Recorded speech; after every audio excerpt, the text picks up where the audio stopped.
femmes de la génération Z sont tellement confiantes, mais elles mettent plus leur confiance en leurs habits, en leurs accoutrements. Elles sont des femmes qui préfèrent apparaître bien et n'être rien. Ce sont des femmes qui préfèrent plus vivre selon le paraître plutôt que l'être. Elles veulent juste tout avoir, tout facilement. C'est alors, puisqu'une fille a tellement de dragueurs, puisqu'une fille a des centaines de dragueurs qui nous courent après, bah, elle se prend forcément la tête. Bien sûr, même si j'étais une femme à sa place, je me prendrais la tête.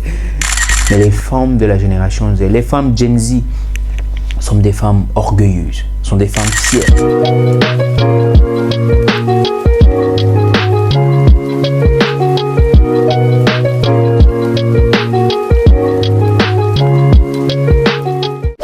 Eh bien, aujourd'hui, nous parlons des femmes de la génération Z. Les femmes de la génération Z. Les femmes de la génération Z sont tellement confiantes, mais elles mettent plus leur confiance en leurs habits, en leurs accoutrements. C'est-à-dire que pour elles, le prix de la perruque qu'elles ont sur la tête vaut beaucoup mieux que le contenu de leur cerveau même en question. Les femmes de la génération Z sont fières, elles sont tellement fières, elles se sentent tellement à l'aise. Alors, puisqu'une fille a tellement de dragueurs, puisqu'une fille a des centaines de dragueurs qui nous courent après, bah, elle se prend forcément la tête. Bien sûr, même si j'étais une femme à sa place, je me prendrais la tête. Mais les femmes de la génération Z, les femmes Gen Z, sont des femmes orgueilleuses, sont des femmes fières.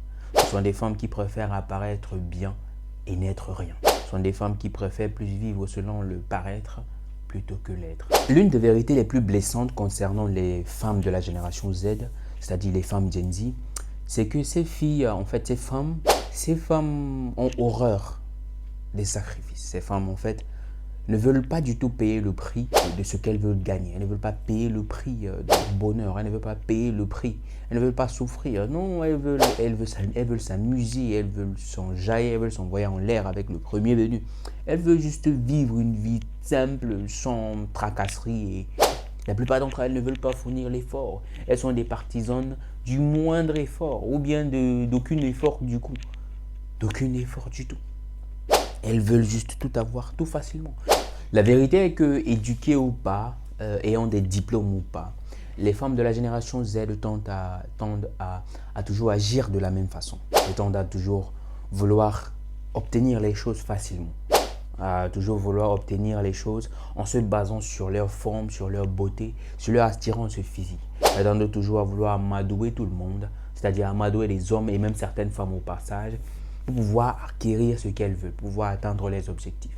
Elles ne veulent pas se salir, elles ne veulent pas salir leurs vêtements, elles ne veulent pas couler la sueur pour avoir ce qu'elles veulent. C'est d'ailleurs la raison pour laquelle la plupart d'entre elles se retrouvent facilement dans des industries, par exemple de la pornographie, de la comédie, du cinéma, ou les plus rusées dans le sport. Parce que bon, pour elles, c'est le moyen le plus facile et le moins difficile de se faire rapidement de l'argent. Parce qu'elles ne veulent pas réfléchir. Les femmes de la génération Z ont horreur de la réflexion. Elles ne veulent pas s'engager dans un travail à long terme. Elles ne veulent pas se battre pour une cause qui va durer longtemps. Elles veulent du profit maintenant. Elles veulent profiter maintenant. C'est pourquoi la plupart d'entre elles, tous les samedis soirs, sont dans des boîtes de nuit. Tous les samedis ou les vendredis, les dimanches soirs, elles sont dans des bars, dans des snacks, en train de s'amuser, sont en train de boire, en train de fumer la chicha et de rejeter la fumée comme des dragons. Elles veulent juste s'amuser. Elles veulent juste s'amuser. Et avant 18 ans, avant 20 ans, elles ont déjà eu 15 ex. À croire qu'elles ont commencé à connaître les hommes lorsqu'elles n'avaient que 12 ans ou 10 ans. Et ça semble bizarre, mais en réalité, il y a des filles, des femmes comme ça, qui à l'âge de 12 ans connaissent déjà des hommes. Mais on a envie de se poser la question, comment est-ce que c'est possible? Comment est-ce que c'est possible? Mais c'est la vérité. Parce que les femmes de la génération Z sont plus attirées par ce qui est visible, sont plus attirées par le paraître plutôt que l'être. Elles s'en foutent de ce qui est. Elles veulent juste paraître. Elles veulent juste apparaître jolies. Elles veulent juste apparaître belles. Elles veulent juste apparaître avec Gucci, avec Chanel, avec Versace sur elle. Elle va apparaître avec un téléphone dernier cri, iPhone 16, 17, 32, pourquoi pas. Elles veulent apparaître avec tout ce qui est juste d'impressionner tout le monde, avec juste pour but d'impressionner le voisin, d'impressionner les autres filles, les autres femmes qui sont comme elles et qui ne lui ont rien demandé d'ailleurs. Parce que la plupart du temps, elles ne demandent rien à personne. Personne ne demande à personne d'impressionner. Mais elles veulent tout le temps impressionner. Et ce qui est encore plus curieux au sein de cette gente féminine et surtout de cette génération, la génération Z, c'est qu'elles ont tendance à combattre celles qui sont de leur tranche générationnelle, mais qui font mieux qu'elles. C'est-à-dire qu'elles ont tendance à se mettre, à s'ériger contre celles qui se battent, qui réalisent des choses qui ont du poids. Contre des femmes qui font vraiment de l'entrepreneuriat, pas qui ouvrent des restaurants ou des snack bars, non, mais qui se lancent vraiment dans des sujets qui sont compétitifs sur le marché avec des hommes au pouvoir. Elles se lancent pour combattre ces propres femmes, leur propre genre, à croire, à se dire, mais qui est le véritable ennemi de ces femmes? Qui est le véritable ennemi de l'évolution de la femme dans notre société? Certainement pas l'homme. Oui, certainement l'homme y joue un grand rôle, mais avec la mentalité, avec le mindset, avec le style de personnalité, le style de vie que les femmes de la génération Z cultivent et grandissent avec de nos jours, l'avenir est tellement, l'avenir est très certain.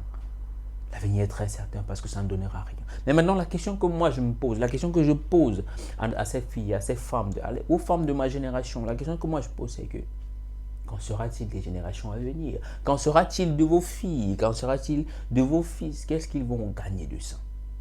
Quelle valeur pourrez-vous leur partager? Est-ce que lorsque vos enfants iront à l'école et reviendront avec des devoirs, seriez-vous capable de les aider dans leurs devoirs? Puisque vous avez dit que l'école ne servait à rien. Lorsque vos enfants auront des difficultés, serez-vous capable de les défendre? Puisque vous avez dit que l'école ne servait à rien. Serez-vous capable de garder les valeurs, de leur communiquer les valeurs qui vont avec, ou bien vous laisserez l'éducation de vos enfants à la société? Allez-vous laisser l'éducation de vos fils et de vos filles à la société, au gouvernement? Alors ne serons pas surpris que les générations qui vont suivre et les générations qui viendront bien plus tard soient des générations perdues, déstabilisées psychologiquement et émotionnellement, et en carence en tout point. Alors, chers amis, chères sœurs, je t'invite vraiment à regarder, à t'arrêter un peu, à réfléchir encore, à regarder ton comportement, à regarder ta façon de vivre, à revoir ton style de vie, à te demander si est-ce que ce style de vie-là permet de perpétuer un héritage de valeurs et de qualité pour tes enfants, pour les enfants de tes enfants et même les enfants qui vont venir bien après. Je te dis à très bientôt et porte-toi bien.